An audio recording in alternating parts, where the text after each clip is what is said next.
Hello everyone, welcome to Tennis Fan Video. It's hard to imagine that now because we're so far removed from it. It's almost hard to say I went to be number one. Little did I know that I would 100%. I think sports has always been on the front of social change and a social progress. Stunned. That is the only word for what Martina Navratilova's face communicated when she saw what Alexa just did on center court in Dubai. What a beautiful drop shot that was. She has won 18 Grand Slam singles titles and spent 5 decades watching professional tennis at the closest possible range. Nothing about Tuesday night in Dubai sat easily with her. Here is what actually happened. A 20-year-old from the Philippines, ranked 47th in the world, walked onto center court, faced the reigning tournament champion and world number 8 Jasmine Paolini, and took the opening set 6-1 with a ruthlessness that left the crowd struggling to process what they were watching. Then, with 3 match points in hand, and all of them gone, she didn't spiral. She steadied herself, and when the tiebreak arrived, she closed it out to win the match in 100 minutes. It was her 3rd career top 10 win, and the first time a Filipino player had ever reached the Dubai round of 16, sealed in front of a capacity crowd that never once went quiet. That result was only the beginning. What followed over the next 24 hours turned a brilliant performance into something far harder to contain. The scheduling controversy that had been building since January finally broke into the open.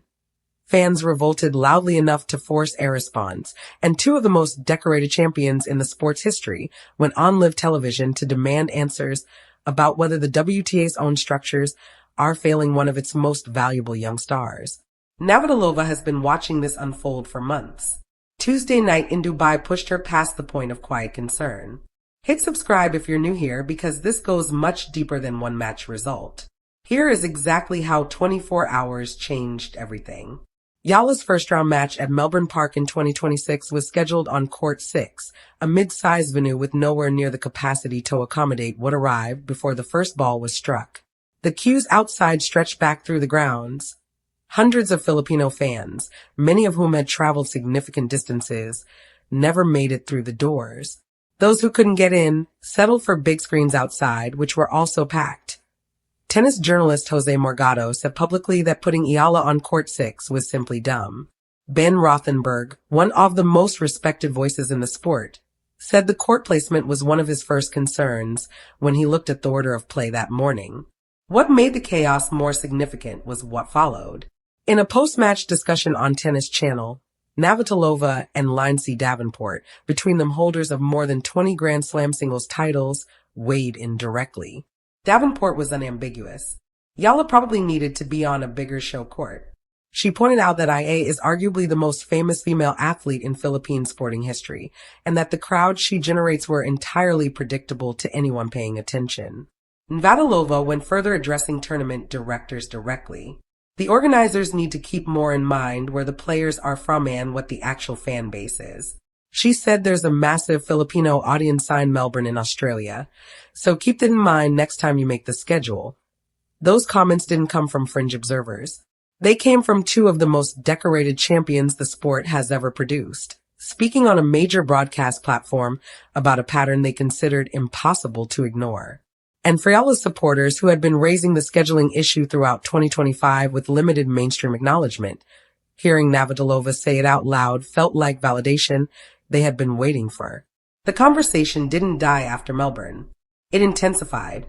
When Eala arrived in Dubai for the 2026 Dubai Duty-Free Tennis Championships, it carried a specific charge.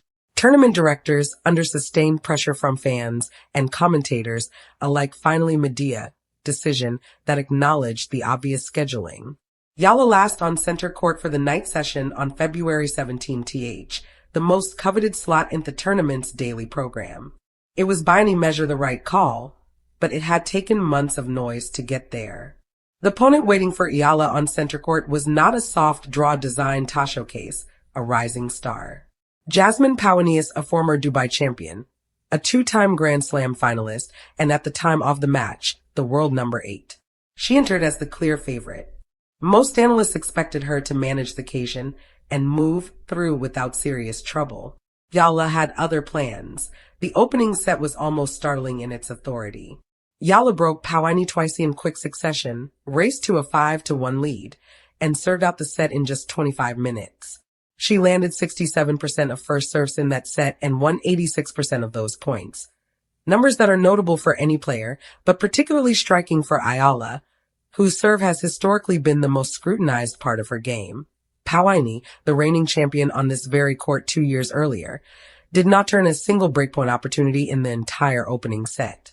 7 unforced errors from the Italian didn't help her cause, but the credit belonged to the pressure generated with her aggressive counter-punching and precise forehand placement. The second set was a different story. Aya built a 5-3 lead and appeared to be coasting toward a comfortable straight sets result. Then Polini, showing the resilience that had taken her to 2 Grand Slam finals, broke Eala as she served for the match and leveled at 5-all. For a brief moment, the momentum had shifted entirely. This is where the performance revealed something beyond shot quality. A younger or less mentally settled player would have felt that moment as a collapse. Eala reset. She held serve, forced a tie break, and then played some of the best tennis of the night. When it mattered most, the tiebreak itself was extraordinary. The first 8 points each ended with a winner from one player or the other. At 4-4, Eala composed herself at the changeover, looked up at a stadium packed almost entirely with Filipino supporters, and later said she thought about how many of them were probably praying for her at that exact moment. She converted her 5th match point Tawin 75 in the tiebreak and closed out a 6-1, 7-6-5 victory in 1 hour and 40 minutes. The reaction inside the 5,000 capacity venue was immediate and overwhelming. Outside in the tennis village, fans who couldn't fit inside had gathered around screens surrounded by Philippine flags and handmade signs reading "Lean Alex. Fight Alex." When the match ended, the noise from both inside and outside the stadium merged into something that reportedly carried well beyond the venue grounds. "That I think today I came out on fire," Eala said in her post-match interview. It was, even by her own standards, an understatement. Navratilova's response to the Pauini win wasn't a polite acknowledgement of a decent result. It was the reaction of someone who had spent months arguing that Eala deserved better treatment from tournament officials, and who was now watching the young player justify every word of that argument in real time. The context matters here. Navratilova's January comments at the Australian Open weren't made in isolation. She had been following Eala's trajectory closely enough to recognize the specific absurdity of placing a player with her commercial drawing power on courts that physically couldn't contain the crowd she attracted. The Pauini result on center court in Dubai was the direct counterargument to every scheduling decision that had relegated Eala to her courts across the previous 12 months. It said clearly and without ambiguity that when you give this player the right stage, she doesn't just fill it, she commands it. For the WTA Tour, the implications extend beyond one tournament. Eala's post-match press conference live stream at the Australian Open drew more than 100,000 viewers on the day, surpassing those of Aryna Sabalenka and Carlos Alcaraz on the same day. In Dubai, former players Sam Kerr and Steve Johnson discussed on the Nothing Major podcast whether Eala had become the biggest draw in women's tennis outright, bigger than Sabalenka and Coco Gauff. Johnson's answer was an unqualified yes. The Filipino community numbers more than 110 million people globally, and wherever I compete, a significant portion of them mobilize in ways the sport has rarely seen outside of Naomi Osaka at her peak.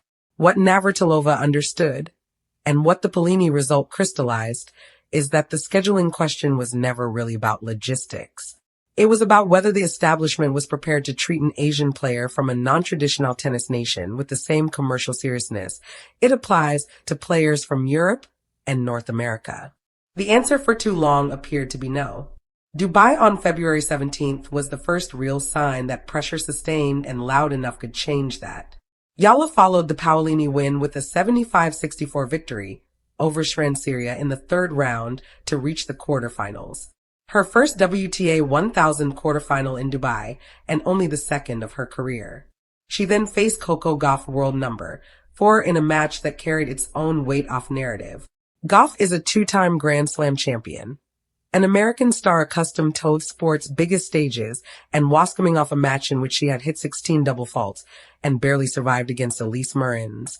She was going into the quarterfinal visibly vulnerable. The result didn't go sway. Gauff won 6-0, 6-2 in just over an hour, with Eala cutting a tired figure throughout. The Filipina had played just 4 hours and 15 minutes of tennis across her earlier rounds. Actually less than all 3 hours and 50 minutes, but arrived in the quarterfinal looking fatigued in a way that raised questions about physical conditioning rather than match load. Her serve, which had functioned so well against Pauini, fell apart. She won only 32% of points behind her first serve and 40% on second serves. Numbers that are not workable at this level. Goff, to her credit, acknowledged after the match exactly what the occasion meant beyond the scoreline. "I know you were mostly supporting Alex," she told the crowd, "but I have to say it is great to be on a crowded court. Whenever you guys were cheering for Alex, I was pretending that it wasn't me name." It was a gracious read of a genuinely unusual atmosphere, and it said something about how clearly even ice opponents understand the size of what is building around her. The defeat doesn't diminish what the previous 24 hours represented. Eala is 20 years old, ranked 47th in the world, and has now recorded 3 career wins against top 10 players. She reached the last ATOF AWTA 1000 event for the second time in her career. She did it on center court in the main event slot in front of thousands of people who had flown from across the world to watch her play. And she did it in a way that justified every word Martina Navratilova had said about her since January.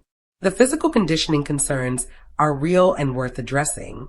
The clay season ahead represents a genuine challenge for a player whose results on the surface have been limited, but none of that changes the trajectory this week in Dubai confirmed. The sport has a phenomenon on its hands, and the 24 hours following that Pauini win made it impossible for anyone still paying attention to pretend otherwise. If you want to follow where the story goes next, Indian Wells, Theklui Swing, and whatever does when the pressure keeps rising, subscribe and stay with us, because this one is only getting started. Drop your take in the comments. After everything that happened in Dubai, is Alex Eala the most exciting player in women's tennis right